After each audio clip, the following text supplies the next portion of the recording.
Exodus chapter 1. These are the sons of Jacob, who went with their father to Egypt, each with his family: Reuben, Simeon, Levi, Judah, Issachar, Zebulun, Benjamin, Dan, Naphtali, Gad, and Asher. Joseph was already down in Egypt.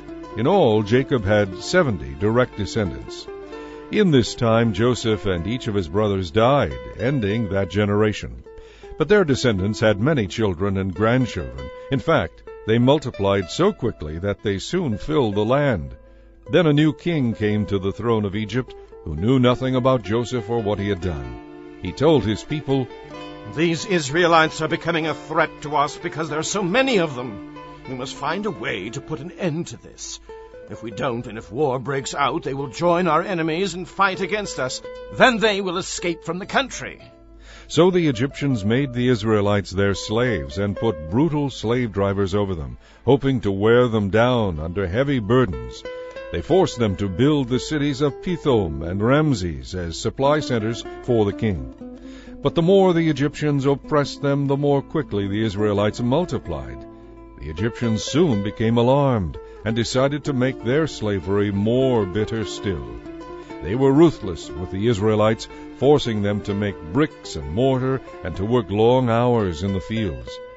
Then Pharaoh, the king of Egypt, gave this order to the Hebrew midwives, Shiphrah and Puah: "When you help the Hebrew women give birth, kill all the boys as soon as they are born. Allow only the baby girls to live." But because the midwives feared God, they refused to obey the king and allowed the boys to live too. Then the king called for the midwives. "Why have you done this?" he demanded. "Why have you allowed the boys to live?" "Sir," they told him, "the Hebrew women are very strong. They have their babies so quickly that we cannot get there in time. They are not slow in giving birth like Egyptian women."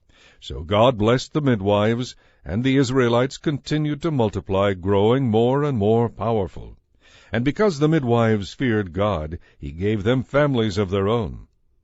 Then Pharaoh gave this order to all his people: "Throw all the newborn Israelite boys into the Nile River, but you may spare the baby girls." Chapter 2. During this time a man and a woman from the tribe of Levi got married. The woman became pregnant and gave birth to a son. She saw what a beautiful baby he was, and kept him hidden for 3 months. But when she could no longer hide him, she got a little basket made of papyrus reeds and waterproofed it with tar and pitch. She put the baby in the basket and laid it among the reeds along the edge of the Nile River. The baby's sister then stood at a distance, watching to see what would happen to him.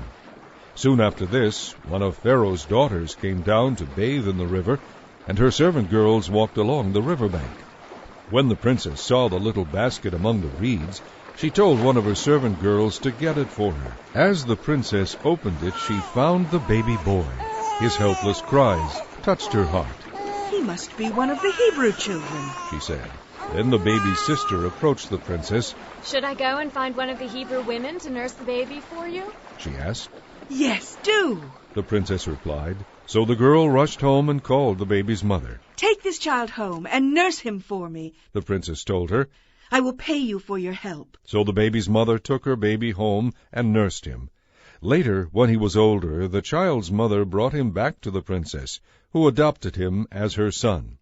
The princess named him Moses, for she said, "I drew him out of the water." Many years later, when Moses had grown up, he went out to visit his people, the Israelites, and he saw how hard they were forced to work. During his visit, he saw an Egyptian beating one of the Hebrew slaves. After looking around to make sure no one was watching, Moses killed the Egyptian and buried him in the sand. The next day, as Moses was out visiting his people again, he saw 2 Hebrew men fighting. "What are you doing, hitting your neighbor like that?" Moses said to the one in the wrong. "Who do you think you are?" the man replied. "Who appointed you to be our prince and judge? Do you plan to kill me as you killed that Egyptian yesterday?" Moses was badly frightened because he realized that everyone knew what he had done. And sure enough, when Pharaoh heard about it, he gave orders to have Moses arrested and killed. But Moses fled from Pharaoh and escaped to the land of Midian. When Moses arrived in Midian, he sat down beside a well. Now it happened that the priest of Midian had 7 daughters who came regularly to this well to draw water and fill the water troughs for their father's flocks. But other shepherds would often come and chase the girls and their flocks away.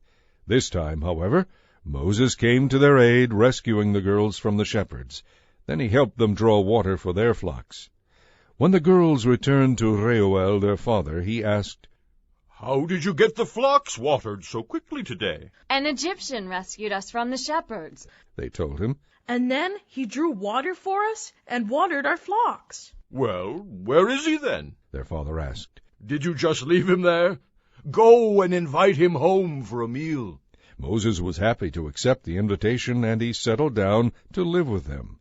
In time, Reuel gave Moses one of his daughters, Zipporah, to be his wife. Later they had a baby boy, and Moses named him Gershom, for he said, I have been a stranger in a foreign land. Years passed, and the king of Egypt died. But the Israelites still groaned beneath their burden of slavery. They cried out for help, and their pleas for deliverance rose up to God.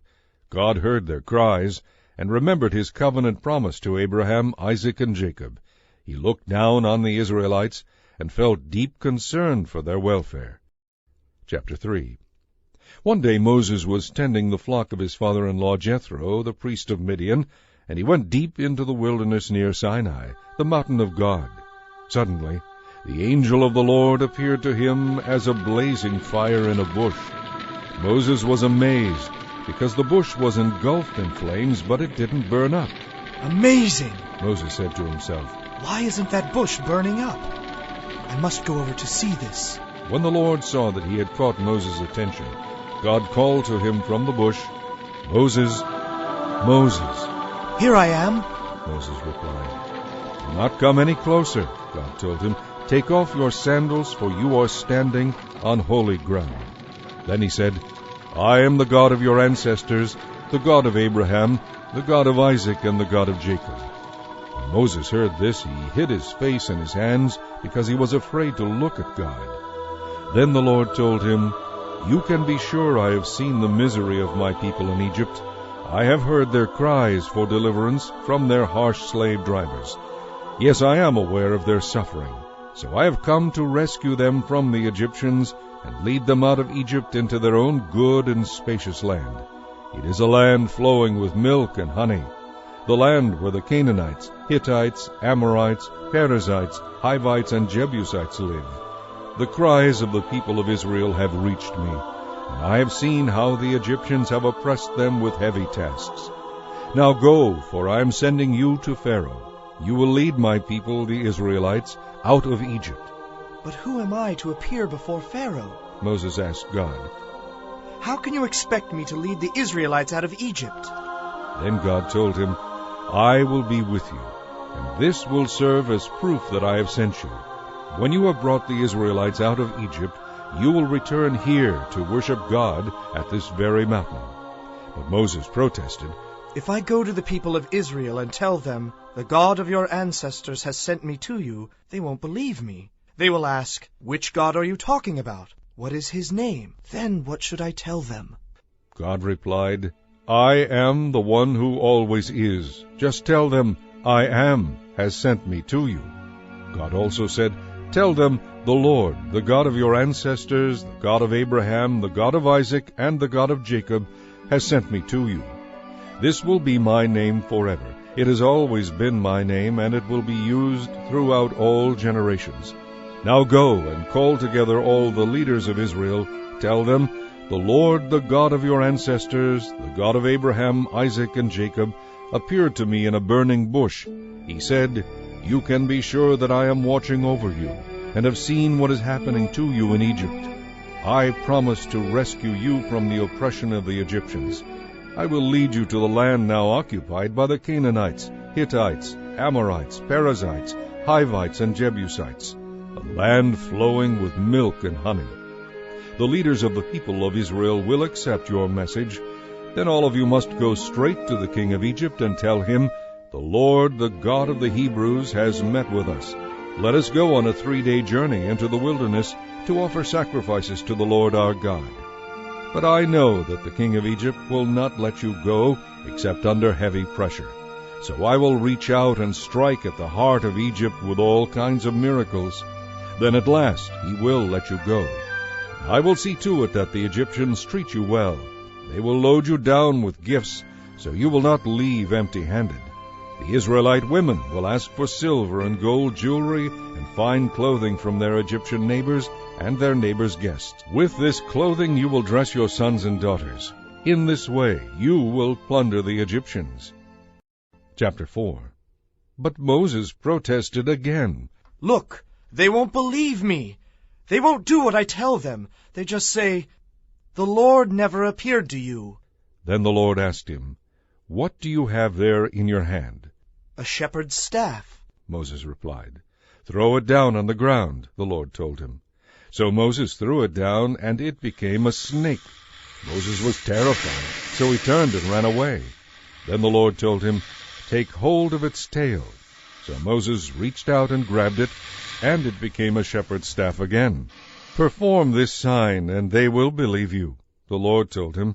"Then they will realize that the Lord, the God of their ancestors, the God of Abraham, the God of Isaac, and the God of Jacob, really has appeared to you." Then the Lord said to Moses, "Put your hand inside your robe." Moses did so, and when he took it out again, his hand was white as snow with leprosy. "Now put your hand back into your robe again," the Lord said. Moses did, and when he took it out this time, it was as healthy as the rest of his body. "If they do not believe the first miraculous sign, they will believe the second," the Lord said. "And if they do not believe you even after these 2 signs, then take some water from the Nile River and pour it out on the dry ground. When you do, it will turn into blood." But Moses pleaded with the Lord, "O Lord, I'm just not a good speaker. I never have been, and I'm not now, even after you have spoken to me. I'm clumsy with words." "Who makes mouths?" the Lord asked him. "Who makes people so they can speak or not speak, hear or not hear, see or not see? Is it not I, the Lord? Now go and do as I have told you. I will help you speak well, and I will tell you what to say." But Moses again pleaded, "Lord, please, send someone else." Then the Lord became angry with Moses. "All right," he said. "What about your brother Aaron, the Levite? He is a good speaker. And look, he is on his way to meet you now. And when he sees you, he will be very glad. You will talk to him, giving him the words to say. I will help both of you to speak clearly, and I will tell you what to do. Aaron will be your spokesman to the people, and you will be as God to him, telling him what to say. And be sure to take your shepherd's staff along, so you can perform the miraculous signs I have shown you." Then Moses went back home and talked it over with Jethro, his father-in-law. "With your permission," Moses said, "I would like to go back to Egypt to visit my family. I don't even know whether they are still alive." "Go with my blessing," Jethro replied. Before Moses left Midian, the Lord said to him, "Do not be afraid to return to Egypt, for all those who wanted to kill you are dead." So Moses took his wife and sons, put them on a donkey, and headed back to the land of Egypt. In his hand he carried the staff of God. Then the Lord reminded him, "When you arrive back in Egypt, go to Pharaoh and perform the miracles I have empowered you to do. But I will make him stubborn, so he will not let the people go. Then you will tell him, 'This is what the Lord says. Israel is my firstborn son. I commanded you to let him go, so he could worship me. But since you have refused, be warned. I will kill your firstborn son.'" On the journey when Moses and his family had stopped for the night, the Lord confronted Moses and was about to kill him. But Zipporah, his wife, took a flint knife and circumcised her son. She threw the foreskin at Moses' feet and said, "What a blood-smeared bridegroom you are to me." When she called Moses a blood-smeared bridegroom, she was referring to the circumcision. After that, the Lord left him alone. Now the Lord had said to Aaron, "Go out into the wilderness to meet Moses." So Aaron traveled to the mountain of God, where he found Moses, and greeted him warmly. Moses then told Aaron everything the Lord had commanded them to do and say. and he told him about the miraculous signs they were to perform. So Moses and Aaron returned to Egypt and called the leaders of Israel to a meeting. Aaron told them everything the Lord had told Moses, and Moses performed the miraculous signs as they watched. The leaders were soon convinced that the Lord had sent Moses and Aaron, and when they realized that the Lord had seen their misery and was deeply concerned for them, they all bowed their heads and worshipped. Chapter 5. After this presentation to Israel's leaders, Moses and Aaron went to see Pharaoh. They told him, "This is what the Lord, the God of Israel, says. Let my people go, for they must go out into the wilderness to hold a religious festival in my honor." Is that so? retorted Pharaoh. And who is the Lord that I should listen to him and let Israel go? I don't know the Lord, and I will not let Israel go. But Aaron and Moses persisted.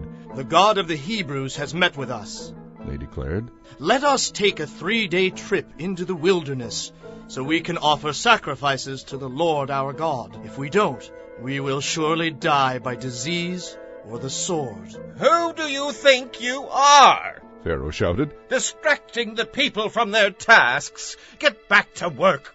Look, there are many people here in Egypt, and you are stopping them from doing their work. That same day Pharaoh sent this order to the slave drivers and foremen he had set over the people of Israel. Do not supply the people with any more straw for making bricks. Let them get it themselves, but don't reduce their production quotas by a single brick. They obviously don't have enough to do. If they did, they wouldn't be talking about going into the wilderness to offer sacrifices to their God. Load them down with more work. Make them sweat. That will teach them to listen to these liars. So the slave drivers and foremen informed the people, "Pharaoh has ordered us not to provide straw for you. Go and get it yourselves. Find it wherever you can. But you must produce just as many bricks as before." So the people scattered throughout the land in search of straw. The slave drivers were brutal. "Meet your daily quota of bricks just as you did before," they demanded. Then they whipped the Israelite foremen in charge of the work crews. "Why haven't you met your quotas either yesterday or today?" they demanded. So the Israelite foreman went to Pharaoh and pleaded with him. "Please don't treat us like this," they begged. "We are given no straw, but we are still told to make as many bricks as before. We are beaten for something that isn't our fault. It is the fault of your slave drivers for making such unreasonable demands." But Pharaoh replied, You're just lazy. You obviously don't have enough to do. If you did, you wouldn't be saying, let us go, so we can offer sacrifices to the Lord. Now get back to work. No straw will be given to you, but you must still deliver the regular quota of bricks. Since Pharaoh would not let up on his demands, the Israelite foremen could see that they were in serious trouble. As they left Pharaoh's court, they met Moses and Aaron, who were waiting outside for them. The foreman said to them, "May the Lord judge you for getting us into this terrible situation with Pharaoh and his officials. You have given them an excuse to kill us." So Moses went back to the Lord and protested, "Why have you mistreated your own people like this, Lord? Why did you send me? Since I gave Pharaoh your message, he has been even more brutal to your people. You have not even begun to rescue them." Chapter 6. Now you will see what I will do to Pharaoh, the Lord told Moses. When he feels my powerful hand upon him, he will let the people go. In fact, he will be so anxious to get rid of them that he will force them to leave his land. And God continued, I am the Lord. I appeared to Abraham, to Isaac, and to Jacob as God Almighty, though I did not reveal my name, the Lord, to them. And I entered into a solemn covenant with them. Under its terms I swore to give them the land of Canaan, where they were living. You can be sure that I have heard the groans of the people of Israel, who are now slaves to the Egyptians. I have remembered my covenant with them. Therefore say to the Israelites, I am the Lord, and I will free you from your slavery in Egypt. I will redeem you with mighty power and great acts of judgment. I will make you my own special people, and I will be your God. And you will know that I am the Lord your God, who has rescued you from your slavery in Egypt. I will bring you into the land I swore to give to Abraham, Isaac, and Jacob. It will be your very own property. I am the Lord. So Moses told the people what the Lord had said, but they wouldn't listen any more. They had become too discouraged by the increasing burden of their slavery. Then the Lord said to Moses, "Go back to Pharaoh, and tell him to let the people of Israel leave Egypt." But Lord, Moses objected, my own people won't listen to me anymore. How can I expect Pharaoh to listen? I'm no orator. But the Lord ordered Moses and Aaron to return to Pharaoh, king of Egypt, and to demand that he let the people of Israel leave Egypt. These are the ancestors of clans from some of Israel's tribes. The descendants of Reuben, Israel's oldest son, included Hanoch, Palu, Hezron, and Carmi. Their descendants became the clans of Reuben. The descendants of Simeon included Jemuel, Jamin, Ochad, Jachin, Zohar, and Shaul, whose mother was a Canaanite. Their descendants became the clans of Simeon. These are the descendants of Levi, listed according to their family groups. In the first generation were Gershon, Kohath, and Merari. Levi, their father, lived to be 137 years old. The descendants of Gershon included Libni and Shimei, each of whom is the ancestor of a clan. The descendants of Kohath included Amram, Ishar, Hebron, and Uzziel. Kohath lived to be 133 years old. The descendants of Merari included Malai and Mushai. These are the clans of the Levites listed according to their genealogies. Amram married his father's sister Jochebed, and she bore him Aaron and Moses. Amram lived to be 137 years old. The descendants of Ishar included Korah, Nepheg, and Zikri. The descendants of Uzziel included Mishael, Elzaphan, and Sithri. Aaron married Elisheba, the daughter of Aminadab, and sister of Nashon, and she bore him Nadab, Abihu, Eleazar, and Ithamar. The descendants of Korah included Asir, Elkanah, and Abiasaph. Their descendants became the clans of Korah. Eleazar, son of Aaron, married one of the daughters of Putiel, and she bore him Phinehas. These are the ancestors of the Levite clans listed according to their family groups. The Aaron and Moses named in this list are the same Aaron and Moses to whom the Lord said, "Lead all the people of Israel out of the land of Egypt, division by division." They are the ones who went to Pharaoh to ask permission to lead the people from the land of Egypt. At that time the Lord had said to them, "I am the Lord. Give Pharaoh the message I have given you." This is the same Moses who had argued with the Lord, saying, I can't do it. I'm no orator. Why should Pharaoh listen to me? Chapter 7. Then the Lord said to Moses, "Pay close attention to this. I will make you seem like God to Pharaoh. Your brother Aaron will be your prophet. He will speak for you. Tell Aaron everything I say to you and have him announce it to Pharaoh. He will demand that the people of Israel be allowed to leave Egypt. But I will cause Pharaoh to be stubborn, so I can multiply my miraculous signs and wonders in the land of Egypt. Even then Pharaoh will refuse to listen to you. So I will crush Egypt with a series of disasters, after which I will lead the forces of Israel out with great acts of judgment. When I show the Egyptians my power and force them to let the Israelites go, they will realize that I am the Lord." So Moses and Aaron did just as the Lord had commanded them. Moses was 80 years old, and Aaron was 83 at the time they made their demands to Pharaoh. Then the Lord said to Moses and Aaron, "Pharaoh will demand that you show him a miracle to prove that God has sent you. When he makes this demand, say to Aaron, 'Throw down your shepherd's staff, and it will become a snake.'" So Moses and Aaron went to see Pharaoh, and they performed the miracle just as the Lord had told them. Aaron threw down his staff before Pharaoh and his court, and it became a snake. Then Pharaoh called in his wise men and magicians, and they did the same thing with their secret arts. Their staffs became snakes too. But then Aaron's snakes swallowed up their snakes. Pharaoh's heart, however, remained hard and stubborn. He still refused to listen, just as the Lord had predicted. Then the Lord said to Moses, "Pharaoh is very stubborn, and he continues to refuse to let the people go. So go to Pharaoh in the morning as he goes down to the river. Stand on the river bank and meet him there. Be sure to take along the shepherd's staff that turned into a snake. Say to him, 'The Lord, the God of the Hebrews, has sent me to say, let my people go, so they can worship me in the wilderness.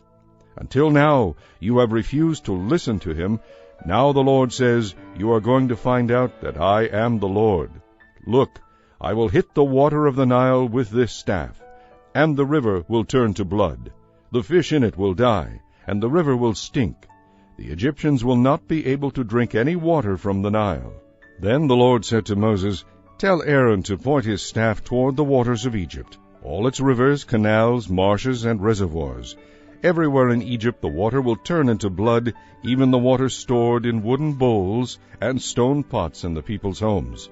So Moses and Aaron did just as the Lord had commanded them. As Pharaoh and all of his officials watched, Moses raised his staff and hit the water of the Nile. Suddenly, the whole river turned to blood. The fish in the river died, and the water became so foul that the Egyptians couldn't drink it. There was blood everywhere throughout the land of Egypt. But again the magicians of Egypt used their secret arts, and they too turned water into blood.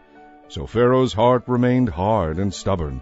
He refused to listen to Moses and Aaron, just as the Lord had predicted. Pharaoh returned to his palace and put the whole thing out of his mind. Then the Egyptians dug wells along the riverbank to get drinking water, for they couldn't drink from the river. An entire week passed from the time the Lord turned the water of the Nile to blood. Chapter 8. Then the Lord said to Moses, "Go to Pharaoh once again and tell him, 'This is what the Lord says. Let my people go so they can worship me. If you refuse, then listen carefully to this. I will send vast hordes of frogs across your entire land, from one border to the other. The Nile River will swarm with them. They will come up out of the river and into your houses, even into your bedrooms and onto your beds. Every home in Egypt will be filled with them. They will fill even your ovens and your kneading bowls. You and your people will be overwhelmed by frogs."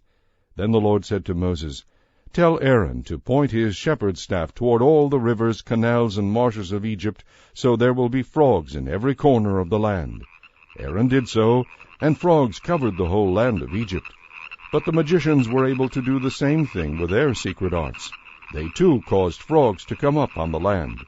Then Pharaoh summoned Moses and Aaron and begged, "Plead with the Lord to take the frogs away from me and my people.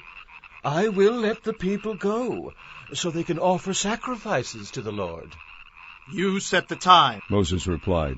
"Tell me when you want me to pray for you, your officials, and your people. I will pray that you and your houses will be rid of the frogs. Then only the frogs in the Nile River will remain alive." "Do it tomorrow," Pharaoh said. "All right," Moses replied. "It will be as you have said. Then you will know that no one is as powerful as the Lord our God. All the frogs will be destroyed, except those in the river." So Moses and Aaron left Pharaoh, and Moses pleaded with the Lord about the frogs he had sent. And the Lord did as Moses had promised. The frogs in the houses, the courtyards, and the fields all died. They were piled into great heaps, and a terrible stench filled the land. But when Pharaoh saw that the frogs were gone, he hardened his heart. He refused to listen to Moses and Aaron, just as the Lord had predicted. So the Lord said to Moses, "Tell Aaron to strike the dust with his staff. The dust will turn into swarms of gnats throughout the land of Egypt." So Moses and Aaron did just as the Lord had commanded them. Suddenly gnats infested the entire land, covering the Egyptians and their animals. All the dust in the land of Egypt turned into gnats. Pharaoh's magicians tried to do the same thing with their secret arts, but this time they failed, and the gnats covered all the people and animals. "This is the finger of God," the magicians exclaimed to Pharaoh. But Pharaoh's heart remained hard and stubborn. He wouldn't listen to them, just as the Lord had predicted. Next, the Lord told Moses, "Get up early in the morning and meet Pharaoh as he goes down to the river. Say to him, 'This is what the Lord says. Let my people go so they can worship me. If you refuse, I will send swarms of flies throughout Egypt. Your homes will be filled with them, and the ground will be covered with them. But it will be very different in the land of Goshen, where the Israelites live. No flies will be found there. Then you will know that I am the Lord, and that I have power even in the heart of your land. I will make a clear distinction between your people and my people. This miraculous sign will happen tomorrow." And the Lord did just as he had said. There were terrible swarms of flies in Pharaoh's palace and in every home in Egypt. The whole country was thrown into chaos by the flies. Pharaoh hastily called from Moses and Aaron. "All right, go ahead and offer sacrifices to your God," he said. "But do it here in this land. Don't go out into the wilderness." But Moses replied, That won't do. The Egyptians would detest the sacrifices that we offer to the Lord our God. If we offer them here where they can see us, they will be sure to stone us. We must take a 3-day trip into the wilderness to offer sacrifices to the Lord our God, just as he has commanded us." "All right, go ahead," Pharaoh replied. "I will let you go to offer sacrifices to the Lord your God in the wilderness. But don't go too far away. Now hurry and pray for me." As soon as I go, Moses said, I will ask the Lord to cause the swarms of flies to disappear from you and all your people. But I am warning you, don't change your mind again and refuse to let the people go to sacrifice to the Lord. So Moses left Pharaoh and asked the Lord to remove all the flies. And the Lord did as Moses asked, and caused the swarms to disappear. Not a single fly remained in the land. But Pharaoh hardened his heart again, and refused to let the people go. Chapter 9. After the ordination ceremony, on the 8th day, Moses called together Aaron and his sons and the leaders of Israel. He said to Aaron, "Take a young bull for a sin offering, and a ram for a whole burnt offering, both with no physical defects, and present them to the Lord. Then tell the Israelites to take a male goat for a sin offering for themselves, and a year-old calf, and a year-old lamb for a whole burnt offering, each with no physical defects. Also tell them to take a bull and a ram for a peace offering, and flour mixed with olive oil for a grain offering. Tell them to present all these offerings to the Lord, because the Lord will appear to them today." So the people brought all of these things to the entrance of the tabernacle, just as Moses had commanded, and the whole community came and stood there in the Lord's presence. Then Moses told them, "When you have followed these instructions from the Lord, the glorious presence of the Lord will appear to you." Then Moses said to Aaron, "Approach the altar, and present your sin offering and your whole burnt offering to make atonement for yourself. Then present the offerings to make atonement for the people, just as the Lord has commanded." So Aaron went to the altar and slaughtered the calf as a sin offering for himself. His sons brought him the blood, and he dipped his finger into it and put it on the horns of the altar. He poured out the rest of the blood at the base of the altar. Then he burned on the altar the fat, the kidneys, and the lobe of the liver from the sin offering, just as the Lord had commanded Moses. The meat and the hide, however, he burned outside the camp. Next Aaron slaughtered the animal for the whole burnt offering. His sons brought him the blood, and he sprinkled it against the sides of the altar. They handed the animal to him piece by piece, including the head, and he burned each part on the altar. Then he washed the internal organs and the legs, and also burned them on the altar as a whole burnt offering. Next Aaron presented the sacrifices for the people. He slaughtered the people's goat and presented it as their sin offering, just as he had done previously for himself. Then he brought the whole burnt offering and presented it in the prescribed way. He also brought the grain offering, burning a handful of the flour on the altar, in addition to the regular morning burnt offering. Then Aaron slaughtered the bull and the ram for the people's peace offering. His sons brought him the blood, and he sprinkled it against the sides of the altar. Then he took the fat of the bull and the ram, the fat from the tail and from around the internal organs, along with the kidneys and the lobe of the liver. He placed these fat parts on top of the breasts of these animals, and then burned them on the altar. Aaron then lifted up the breasts and right thighs as an offering to the Lord, just as Moses had commanded. After that, Aaron raised his hands toward the people and blessed them. Then, after presenting the sin offering, the whole burnt offering, and the peace offering, he stepped down from the altar. Next, Moses and Aaron went into the tabernacle, and when they came back out, they blessed the people again, and the glorious presence of the Lord appeared to the whole community. Fire blazed forth from the Lord's presence and consumed the burnt offering and the fat on the altar. When the people saw all this, they shouted with joy and fell face down on the ground. Chapter 10. Then the Lord said to Moses, Return to Pharaoh and again make your demands. I have made him and his officials stubborn so I can continue to display my power by performing miraculous signs among them. You will be able to tell wonderful stories to your children and grandchildren about the marvelous things I am doing among the Egyptians to prove that I am the Lord." So Moses and Aaron went to Pharaoh and said, "This is what the Lord, the God of the Hebrews, says. How long will you refuse to submit to me? Let my people go so they can worship me.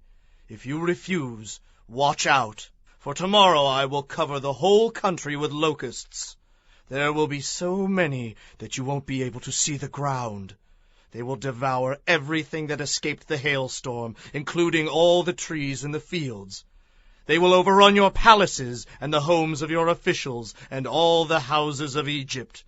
Never in the history of Egypt has there been a plague like this one." And with that, Moses turned and walked out. The court officials now came to Pharaoh and appealed to him, "How long will you let these disasters go on? Please let the Israelites go to serve the Lord their God. Don't you realize that Egypt lies in ruins?" So Moses and Aaron were brought back to Pharaoh. "All right, go and serve the Lord your God," he said. "But tell me, just whom do you want to take along?" "Young and old, all of us will go," Moses replied. "We will take our sons and daughters and our flocks and herds. We must all join together in a festival to the Lord." Pharaoh retorted, "The Lord will certainly need to be with you if you try to take your little ones along. I can see through your wicked intentions. Never! Only the men may go and serve the Lord, for that is what you requested." And Pharaoh threw them out of the palace. Then the Lord said to Moses, "Raise your hand over the land of Egypt to bring on the locusts. Let them cover the land and eat all the crops still left after the hailstorm." So Moses raised his staff, and the Lord caused an east wind to blow all that day and through the night. When morning arrived, the east wind had brought the locusts, and the locusts swarmed over the land of Egypt from border to border. It was the worst locust plague in Egyptian history, and there has never again been one like it. For the locusts covered the surface of the whole country, making the ground look black. They ate all the plants and all the fruit on the trees that had survived the hailstorm. Not one green thing remained, neither tree nor plant, throughout the land of Egypt. Pharaoh quickly sent for Moses and Aaron. "I confess my sin against the Lord your God, and against you," he said to them. "Forgive my sin only this once, and plead with the Lord your God to take away this terrible plague." So Moses left Pharaoh and pleaded with the Lord. The Lord responded by sending a strong west wind that blew the locusts out into the Red Sea. Not a single locust remained in all the land of Egypt. But the Lord made Pharaoh stubborn once again, and he did not let the people go. Then the Lord said to Moses, "Lift your hand toward heaven, and a deep and terrifying darkness will descend on the land of Egypt." So Moses lifted his hand toward heaven, and there was deep darkness over the entire land for 3 days. During all that time the people scarcely moved, for they could not see, but there was light as usual where the people of Israel lived. Then Pharaoh called for Moses. "Go and worship the Lord," he said, "but let your flocks and herds stay here. You can even take your children with you." "No," Moses said. "We must take our flocks and herds for sacrifices and burnt offerings to the Lord our God. All our property must go with us. Not a hoof can be left behind. We will have to choose our sacrifices for the Lord our God from among these animals. And we won't know which sacrifices he will require until we get there." So the Lord hardened Pharaoh's heart once more, and he would not let them go. "Get out of here!" Pharaoh shouted at Moses. "Don't ever let me see you again! The day you do, you will die!" "Very well," Moses replied. "I will never see you again." Chapter 11. Then the Lord said to Moses, "I will send just one more disaster on Pharaoh and the land of Egypt. After that, Pharaoh will let you go. In fact, he will be so anxious to get rid of you that he will practically force you to leave the country. Tell all the Israelite men and women to ask their Egyptian neighbors for articles of silver and gold." Now the Lord had caused the Egyptians to look favorably on the people of Israel, and Moses was considered a very great man in the land of Egypt. He was respected by Pharaoh's officials and the Egyptian people alike. So Moses announced to Pharaoh, "This is what the Lord says. About midnight I will pass through Egypt. All the firstborn sons will die in every family in Egypt, from the oldest son of Pharaoh, who sits on the throne, to the oldest son of his lowliest slave. Even the firstborn of the animals will die. Then a loud wail will be heard throughout the land of Egypt. There has never been such wailing before, and there never will be again. But among the Israelites it will be so peaceful that not even a dog will bark. Then you will know that the Lord makes a distinction between the Egyptians and the Israelites. All the officials of Egypt will come running to me, bowing low. 'Please leave,' they will beg. 'Hurry and take all your followers with you. Only then will I go.'" Then, burning with anger, Moses left Pharaoh's presence. Now the Lord had told Moses, "Pharaoh will not listen to you, but this will give me the opportunity to do even more mighty miracles in the land of Egypt." Although Moses and Aaron did these miracles in Pharaoh's presence, the Lord hardened his heart, so he wouldn't let the Israelites leave the country. Chapter 12. Now the Lord gave the following instructions to Moses and Aaron while they were still in the land of Egypt. "From now on, this month will be the first month of the year for you. Announce to the whole community that on the 10th day of this month each family must choose a lamb or a young goat for a sacrifice. If a family is too small to eat an entire lamb, let them share the lamb with another family in the neighborhood. Whether or not they share in this way depends on the size of each family and how much they can eat. This animal must be a 1-year-old male, either a sheep or a goat, with no physical defects. Take special care of these lambs until the evening of the 14th day of this first month. Then each family in the community must slaughter its lamb. They are to take some of the lamb's blood and smear it on the top and sides of the door frame of the house where the lamb will be eaten.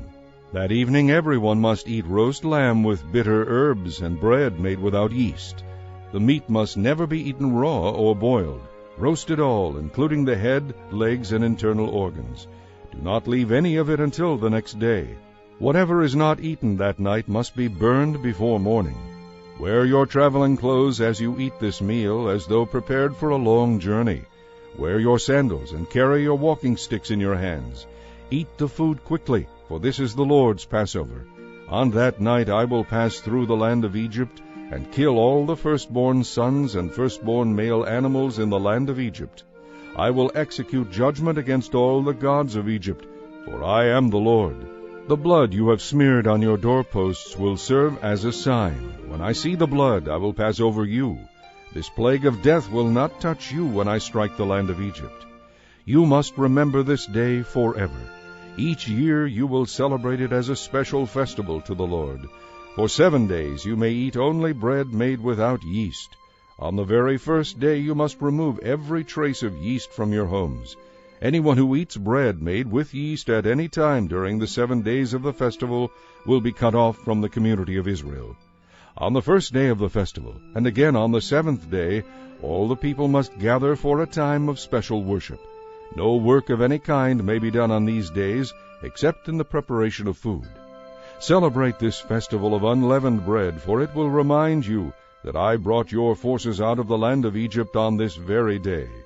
This festival will be a permanent regulation for you, to be kept from generation to generation. Only bread without yeast may be eaten from the evening of the 14th day of the month until the evening of the 21st day of the month. During those 7 days there must be no trace of yeast in your homes. Anyone who eats anything made with yeast during this week will be cut off from the community of Israel. These same regulations apply to the foreigners living with you, as if they had been born among you. I repeat, during those days you must not eat anything made with yeast. Wherever you live, eat only bread that has no yeast in it. Then Moses called for the leaders of Israel and said, "Tell each of your families to slaughter the lamb they have set apart for the Passover. Drain each lamb's blood into a basin. Then take a cluster of hyssop branches and dip it into the lamb's blood. Strike the hyssop against the top and sides of the doorframe, staining it with the blood. And remember, no one is allowed to leave the house until morning, for the Lord will pass through the land and strike down the Egyptians. But when he sees the blood on the top and sides of the doorframe, the Lord will pass over your home. He will not permit the destroyer to enter and strike down your firstborn. Remember, these instructions are permanent and must be observed by you and your descendants forever. When you arrive in the land the Lord has promised to give you, you will continue to celebrate this festival. Then your children will ask, "What does all this mean? What is this ceremony about?"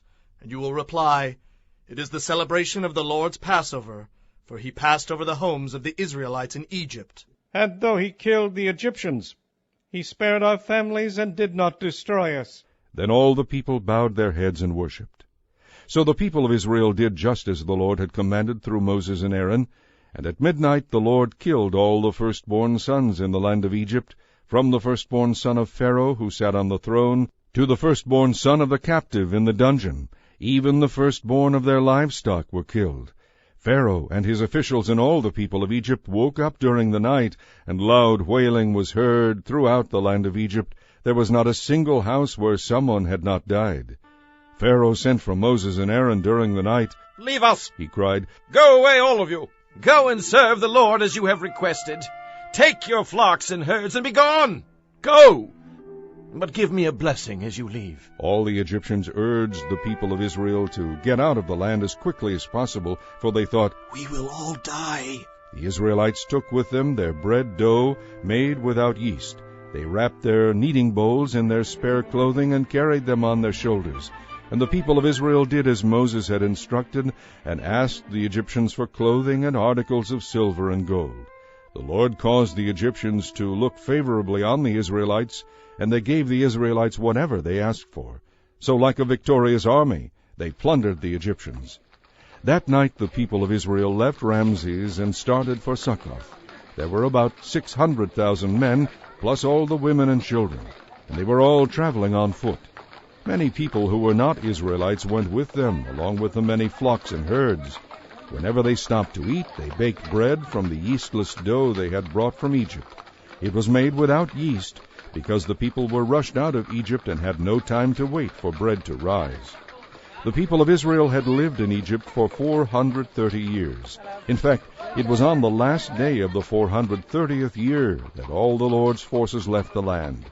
This night had been reserved by the Lord to bring his people out from the land of Egypt, so this same night now belongs to him. It must be celebrated every year from generation to generation to remember the Lord's deliverance. Then the Lord said to Moses and Aaron, "These are the regulations for the festival of Passover. No foreigners are allowed to eat the Passover lamb, but any slave who has been purchased may eat it if he has been circumcised. Hired servants and visiting foreigners may not eat it. All who eat the lamb must eat it together in one house. You must not carry any of its meat outside, and you may not break any of its bones. The whole community of Israel must celebrate this festival at the same time. If there are foreigners living among you who want to celebrate the Lord's Passover, let all the males be circumcised. Then they may come and celebrate the Passover with you. They will be treated just as if they had been born among you. But an uncircumcised male may never eat of the Passover lamb. This law applies to everyone, whether a native-born Israelite or a foreigner who has settled among you." So the people of Israel followed all the Lord's instructions to Moses and Aaron. And that very day the Lord began to lead the people of Israel out of Egypt, division by division. Chapter 13.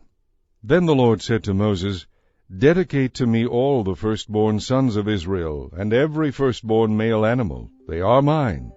So Moses said to the people, "This is a day to remember forever, the day you left Egypt, the place of your slavery. For the Lord has brought you out by his mighty power.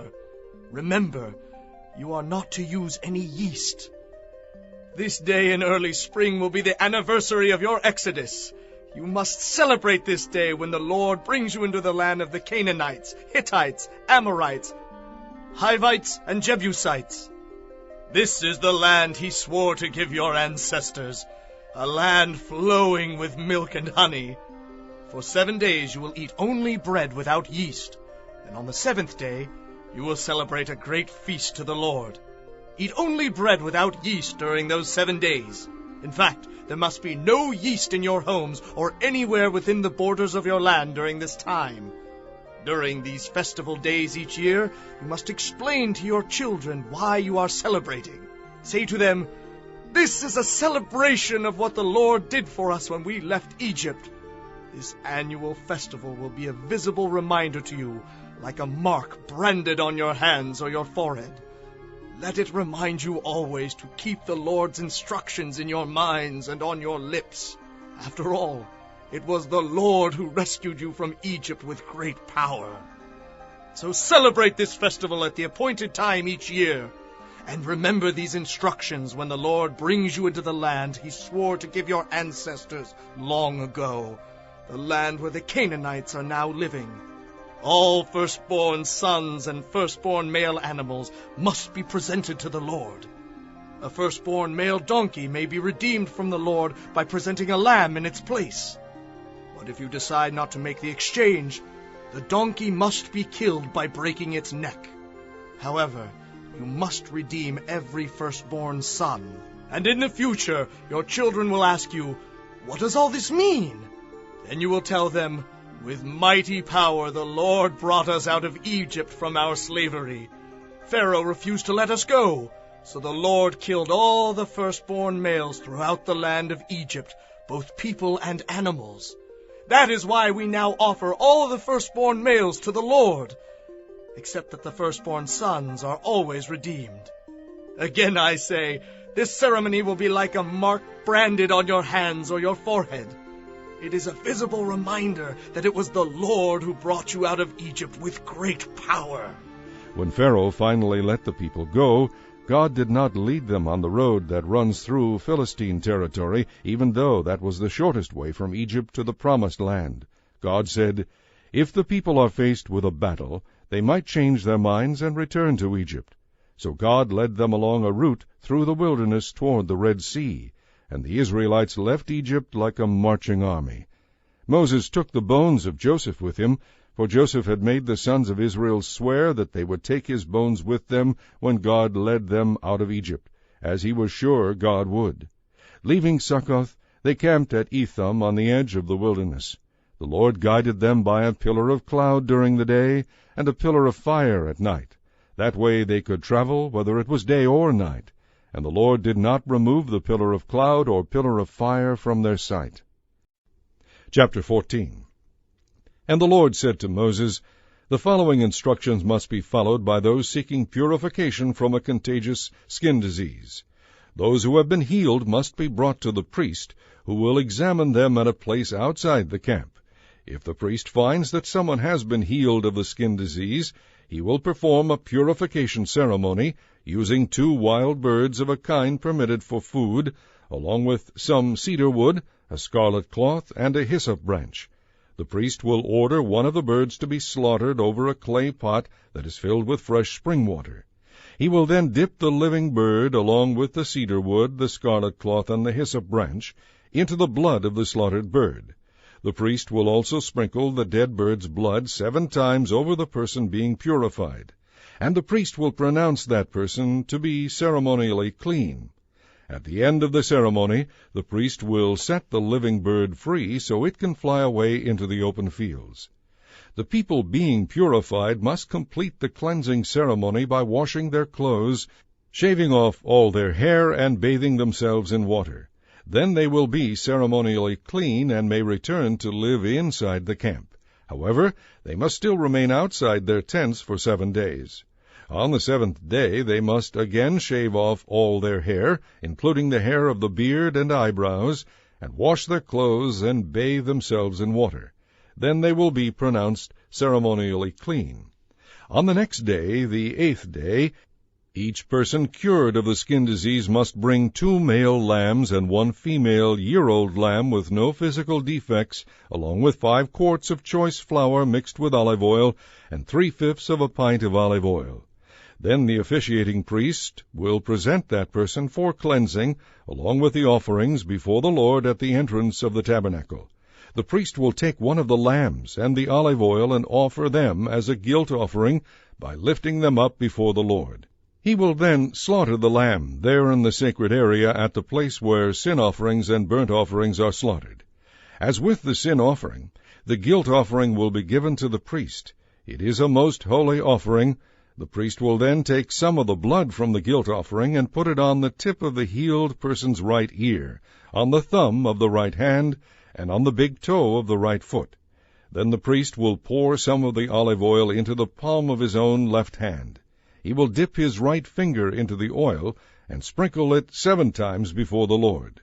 The priest will then put some of the oil remaining in his left hand on the tip of the healed person's right ear, on the thumb of the right hand, and on the big toe of the right foot, in addition to the blood of the guilt offering. The oil remaining in the priest's hand will then be poured over the healed person's head.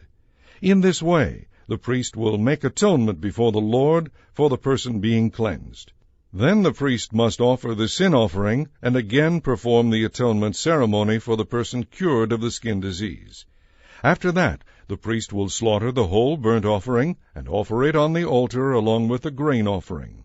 In this way, the priest will make atonement for the person being cleansed, and the healed person will be ceremonially clean. But anyone who cannot afford 2 lambs must bring 1 male lamb for a guilt offering, along with 2 quarts of choice flour mixed with olive oil as a grain offering, and 3/5 of a pint of olive oil. The guilt offering will be presented by lifting it up, thus making atonement for the person being cleansed. The person being cleansed must also bring 2 turtle doves or 2 young pigeons, whichever the person can afford. One of the pair must be used for a sin offering, and the other for a whole burnt offering.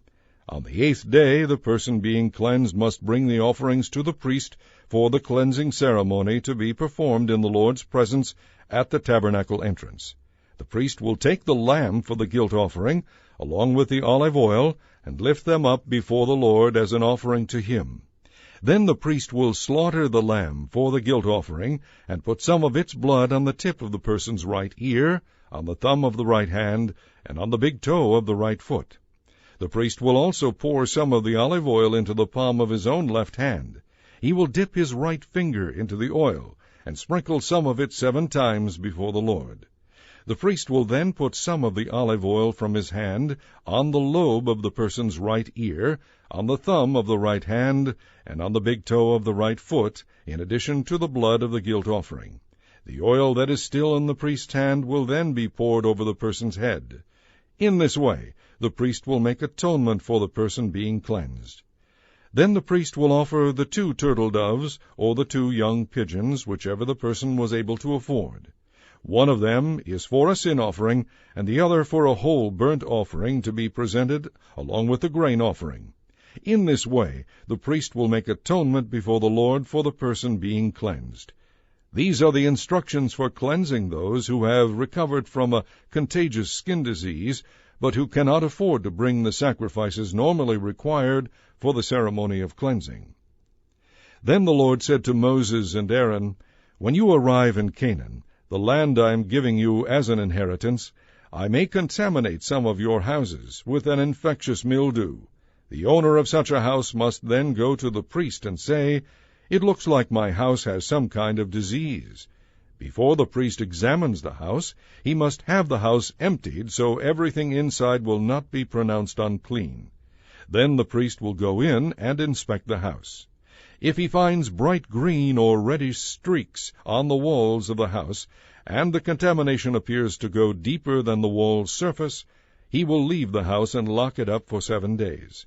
On the 7th day, the priest must return for another inspection. If the mildew on the walls of the house is spread, the priest must order that the stones from those areas be removed. The contaminated material will then be thrown into an area outside the town designated as ceremonially unclean. Next, the inside walls of the entire house must be scraped thoroughly, and the scrapings dumped into the unclean place outside the town. Other stones will be brought in to replace the ones that were removed, and the walls will be replastered. But if the mildew reappears after all these things have been done, the priest must return and inspect the house again. If he sees that the affected areas have spread, the walls are clearly contaminated with an infectious mildew, and the house is defiled. It must be torn down, and all its stones, timbers, and plaster must be carried out of town to the place designated as ceremonially unclean. Anyone who enters the house while it is closed will be considered ceremonially unclean until evening. All who sleep or eat in the house must wash their clothing. But if the priest returns for his inspection and finds that the affected areas have not reappeared after the fresh plastering, then he will pronounce the house clean because the infectious mildew is clearly gone. To purify the house, the priest will need 2 birds, some cedar wood, a scarlet cloth, and a hyssop branch. He will slaughter one of the birds over a clay pot that is filled with fresh spring water. Then he will dip the cedar wood, the hyssop branch, the scarlet cloth, and the living bird into the blood of the slaughtered bird, and he will sprinkle the house 7 times. After he has purified the house in this way, he will release the living bird in the open fields outside the town. In this way the priest will make atonement for the house, and it will be ceremonially clean. These are the instructions for dealing with the various kinds of contagious skin disease and infectious mildew, whether in clothing, in a house, in a swollen area of skin, in a skin rash, or in a shiny patch of skin. These instructions must be followed when dealing with any contagious skin disease or infectious mildew to determine when something is ceremonially clean or unclean. Chapter 15. Then Moses and the people of Israel sang this song to the Lord. I will sing to the Lord, for he has triumphed gloriously. He has thrown both horse and rider into the sea. The Lord is my strength and my song. He has become my victory. He is my God, and I will praise him. He is my father's God, and I will exalt him. The Lord is a warrior. Yes, the Lord is his name. Pharaoh's chariots and armies he has thrown into the sea. The very best of Pharaoh's officers have been drowned in the Red Sea. The deep waters have covered them. They sank to the bottom like a stone. Your right hand, O Lord, is glorious in power. Your right hand, O Lord, dashes the enemy to pieces. In the greatness of your majesty, you overthrew those who rose against you. Your anger flashed forth. It consumed them as fire burns straw. At the blast of your breath, the waters piled up. The surging waters stood straight like a wall. In the middle of the sea, the waters became hard. The enemy said, I will chase them, catch up with them, and destroy them. I will divide the plunder, avenging myself against them. I will unsheathe my sword, my power will destroy them. But with a blast of your breath, the sea covered them. They sank like lead in the mighty waters. Who else among the gods is like you, O Lord? Who is glorious in holiness like you, so awesome in splendor, performing such wonders? You raised up your hand, and the earth swallowed our enemies. With unfailing love you will lead this people whom you have ransomed. You will guide them in your strength to the place where your holiness dwells. The nations will hear and tremble. Anguish will grip the people of Philistia. The leaders of Edom will be terrified. The nobles of Moab will tremble. All the people of Canaan will melt with fear. Terror and dread will overcome them. Because of your great power, they will be silent like a stone. Until your people pass by, O Lord, until the people whom you purchased pass by. You will bring them in and plant them on your own mountain, the place you have made as your home, O Lord, the sanctuary, O Lord, that your hands have made. The Lord will reign forever and ever. When Pharaoh's horses, chariots, and charioteers rushed into the sea, the Lord brought the water crashing down on them, but the people of Israel had walked through on dry land. Then Miriam, the prophet, Aaron's sister, took a tambourine and led all the women in rhythm and dance. And Miriam sang this song, I will sing to the Lord, for he has triumphed gloriously. He has thrown both horse and rider into the sea. Then Moses led the people of Israel away from the Red Sea, and they moved out into the Shur desert. They traveled in this desert for 3 days without water. When they came to Marah, they finally found water, but the people couldn't drink it because it was bitter. That is why the place was called Marah, which means bitter. Then the people turned against Moses. What are we going to drink? They demanded. So Moses cried out to the Lord for help, and the Lord showed him a branch. Moses took the branch and threw it into the water. This made the water good to drink. It was there at Marah that the Lord laid before them the following conditions to test their faithfulness to him. If you will listen carefully to the voice of the Lord your God, and do what is right in his sight, obeying his commands and laws, then I will not make you suffer the diseases I sent on the Egyptians, for I am the Lord who heals you. After leaving Marah, they came to Elim, where there were 12 springs and 70 palm trees. They camped there beside the springs. Chapter 16. The Lord spoke to Moses after the death of Aaron's 2 sons, who died when they burned a different kind of fire than the Lord had commanded. The Lord said to Moses, "Warn your brother Aaron not to enter the most holy place behind the inner curtain whenever he chooses. The penalty for intrusion is death. For the ark's cover, the place of atonement, is there, and I myself am present in the cloud over the atonement cover. When Aaron enters the sanctuary area, he must follow these instructions fully. He must first bring a young bull for a sin offering and a ram for a whole burnt offering. Then he must wash his entire body and put on his linen tunic and the undergarments worn next to his body. He must tie the linen sash around his waist and put the linen turban on his head. These are his sacred garments. The people of Israel must then bring him 2 male goats for a sin offering and a ram for a whole burnt offering. Aaron will present the bull as a sin offering to make atonement for himself and his family. Then he must bring the 2 male goats and present them to the Lord at the entrance of the tabernacle. He is to cast sacred lots to determine which goat will be sacrificed to the Lord and which one will be the scapegoat. The goat chosen to be sacrificed to the Lord will be presented by Aaron as a sin offering. The goat chosen to be the scapegoat will be presented to the Lord alive.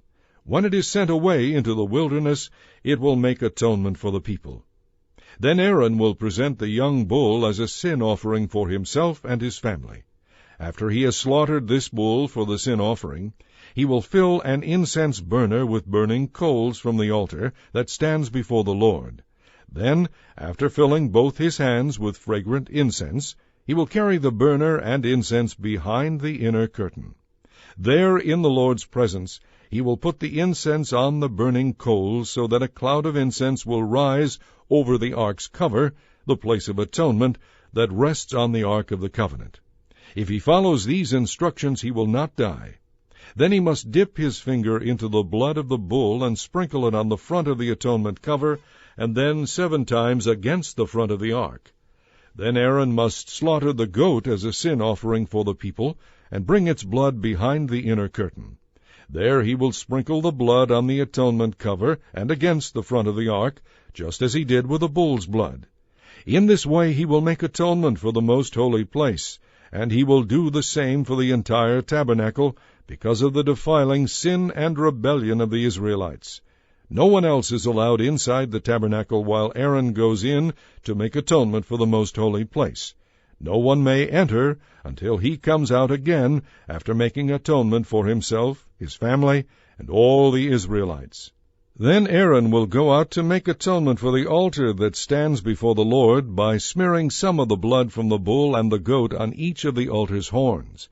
Then he must dip his finger into the blood and sprinkle it 7 times over the altar. In this way he will cleanse it from Israel's defilement and return it to its former holiness. When Aaron has finished making atonement for the most holy place, the tabernacle and the altar, he must bring the living goat forward. He is to lay both of his hands on the goat's head and confess over it all the sins and rebellion of the Israelites. In this way he will lay the people's sins on the head of the goat. Then he will send it out into the wilderness, led by a man chosen for this task. After the man sets it free in the wilderness, the goat will carry all the people's sins upon itself into a desolate land. As Aaron enters the tabernacle, he must take off the linen garments he wore when he entered the most holy place, and he must leave the garments there. Then he must bathe his entire body with water in a sacred place, put on his garments, and go out to sacrifice his own whole burnt offering and the whole burnt offering for the people. In this way He will make atonement for himself and for the people. He must also burn all the fat of the sin offering on the altar. The man chosen to send the goat out into the wilderness as a scapegoat must wash his clothes and bathe in water. Then he may return to the camp. The bull and goat given as sin offerings, whose blood Aaron brought into the most holy place to make atonement for Israel, will be carried outside the camp to be burned. This includes the animal's hides, the internal organs, and the dung. The man who does the burning must wash his clothes and bathe himself in water before returning to the camp. On the appointed day in early autumn, you must spend the day fasting and not do any work. This is a permanent law for you, and it applies to those who are Israelites by birth, as well as to the foreigners living among you. On this day, atonement will be made for you, and you will be cleansed from all your sins in the Lord's presence. It will be a Sabbath day of total rest, and you will spend the day in fasting. This is a permanent law for you. In future generations, the atonement ceremony will be performed by the anointed high priest who serves in place of his ancestor Aaron. He will put on the holy linen garments and make atonement for the most holy place, the tabernacle, the altar, the priests, and the entire community. This is a permanent law for you to make atonement for the Israelites once each year. Moses followed all these instructions that the Lord had given to him. Chapter 17. At the Lord's command, the people of Israel left the Sin desert and moved from place to place. Eventually they came to Rephidim, but there was no water to be found there. So once more the people grumbled and complained to Moses. Give us water to drink, they demanded. Quiet. Moses replied, Why are you arguing with me, and why are you testing the Lord? But tormented by thirst, they continued to complain. Why did you ever take us out of Egypt? Why did you bring us here? We, our children, and our livestock will all die. Then Moses pleaded with the Lord, What should I do with these people? They are about to stone me. The Lord said to Moses, Take your shepherd's staff, the one you used when you struck the water of the Nile. Then call some of the leaders of Israel and walk on ahead of the people. I will meet you by the rock at Mount Sinai. Strike the rock, and water will come pouring out. Then the people will be able to drink. Moses did just as he was told, and as the leaders looked on, water gushed out. Moses named the place Massah, the place of testing, and Meribah, the place of arguing, because the people of Israel argued with Moses and tested the Lord by saying, Is the Lord going to take care of us or not? While the people of Israel were still at Rephidim, the warriors of Amalek came to fight against them. Moses commanded Joshua, Call the Israelites to arms, and fight the army of Amalek.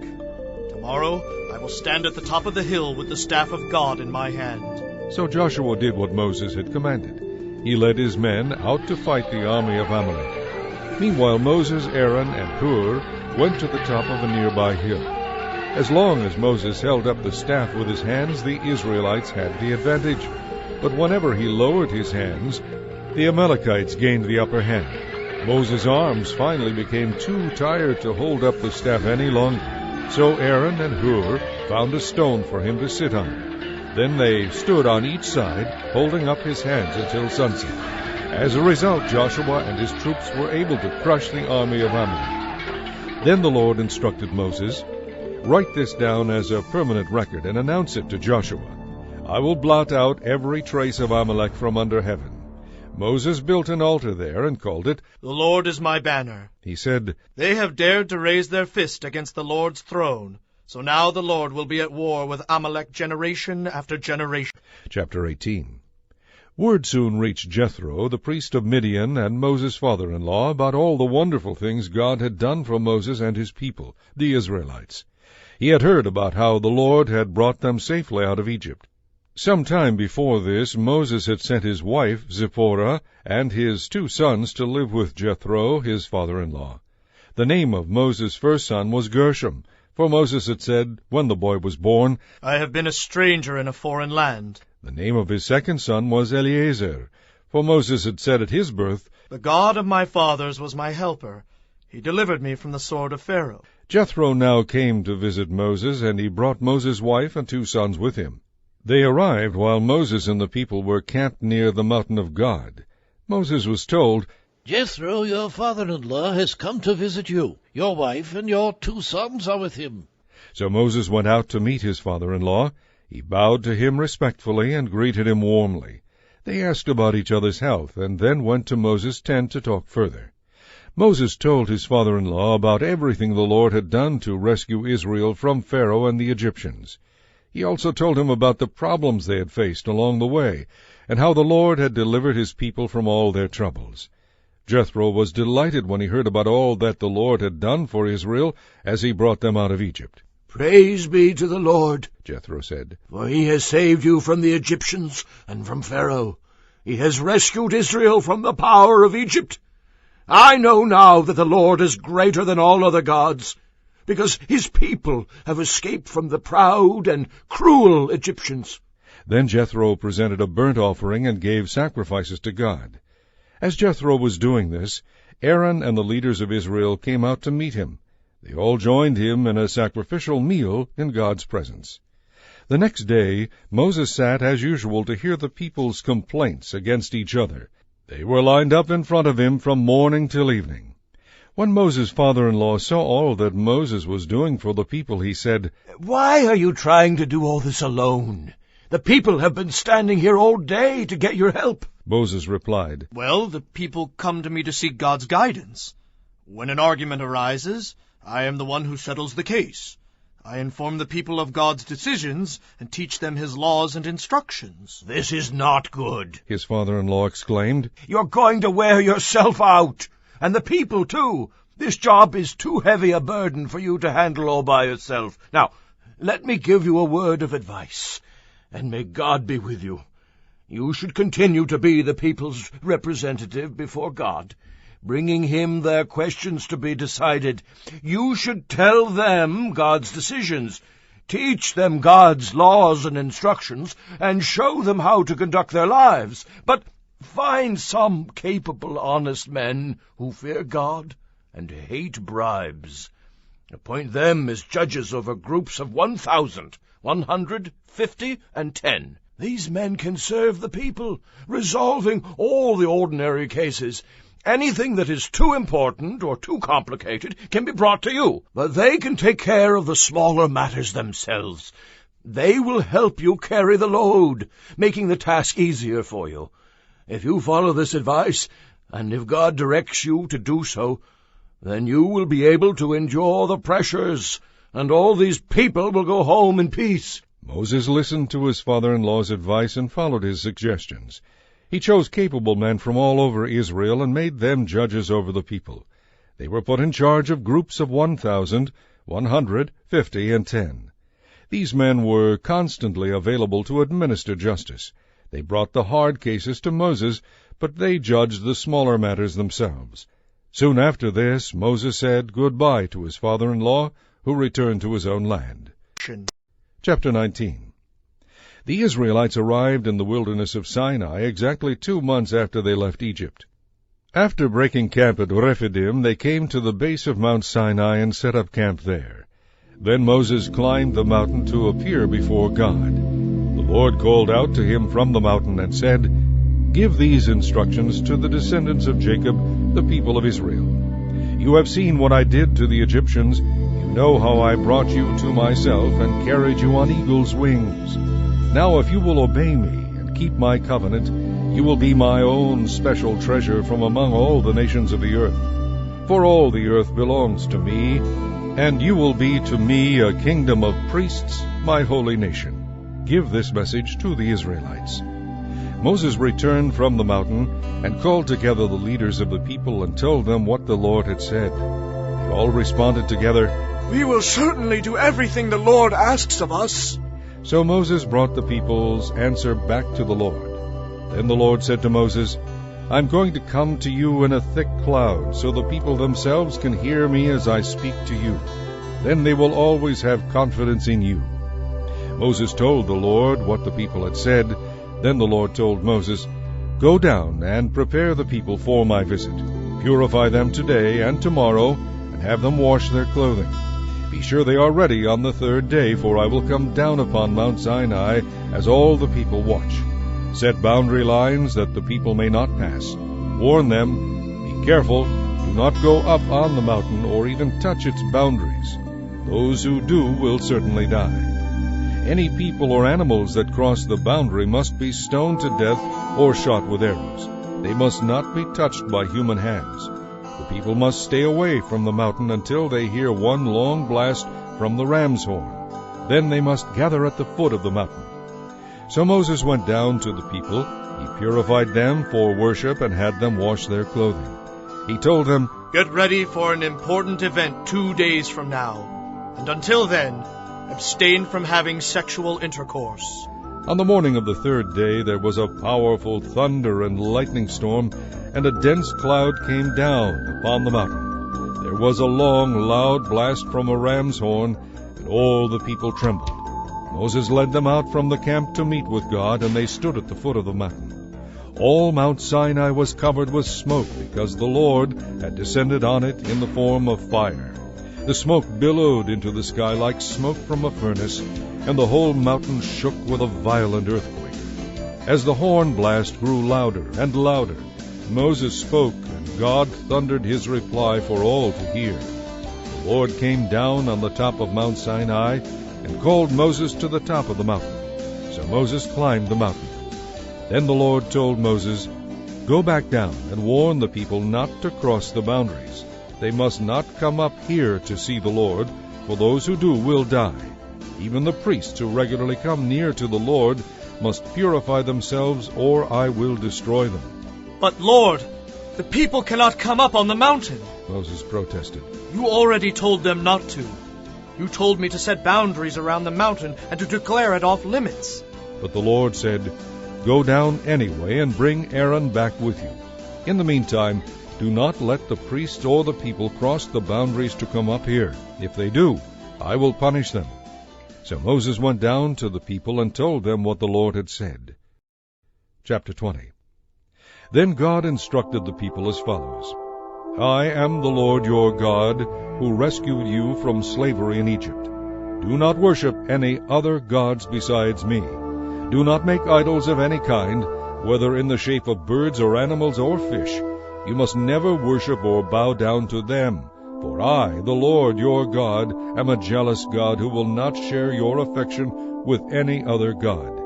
I do not leave unpunished the sins of those who hate me, but I punish the children for the sins of their parents to the 3rd and 4th generations. But I lavish my love on those who love me and obey my commands, even for 1,000 generations. Do not misuse the name of the Lord your God. The Lord will not let you go unpunished if you misuse his name. Remember to observe the Sabbath day by keeping it holy. 6 days a week are set apart for your daily duties and regular work, but the 7th day is a day of rest dedicated to the Lord your God. On that day, no one in your household may do any kind of work. This includes you, your sons and daughters, your male and female servants, your livestock, and any foreigners living among you. For in 6 days the Lord made the heavens, the earth, the sea, and everything in them. Then he rested on the 7th day. That is why the Lord blessed the Sabbath day and set it apart as holy. Honor your father and mother. Then you will live a long, full life in the land the Lord your God will give you. Do not murder. Do not commit adultery. Do not steal. Do not testify falsely against your neighbor. Do not covet your neighbor's house. Do not covet your neighbor's wife, male or female servant, ox or donkey, or anything else your neighbor owns. When the people heard the thunder and the loud blasts of the horn, and when they saw the lightning and the smoke billowing from the mountain, they stood at a distance, trembling with fear. And they said to Moses, "You tell us what God says, and we will listen. But don't let God speak directly to us. If he does, we will die." "Don't be afraid," Moses said, "for God has come in this way to show you his awesome power. From now on, let your fear of him keep you from sinning." As the people stood in the distance, Moses entered into the deep darkness where God was. And the Lord said to Moses, "Say this to the people of Israel, You are witnesses that I have spoken to you from heaven. Remember, you must not make or worship idols of silver or gold. The altars you make for me must be simple altars of earth. Offer on such altars your sacrifices to me, your burnt offerings and peace offerings, your sheep and goats and your cattle. Build altars in the places where I remind you who I am, and I will come and bless you there. If you build altars from stone, use only uncut stones. Do not chip or shape the stones with a tool, for that would make them unfit for holy use. And you may not approach my altar by steps. If you do, someone might look up under the skirts of your clothing and see your nakedness.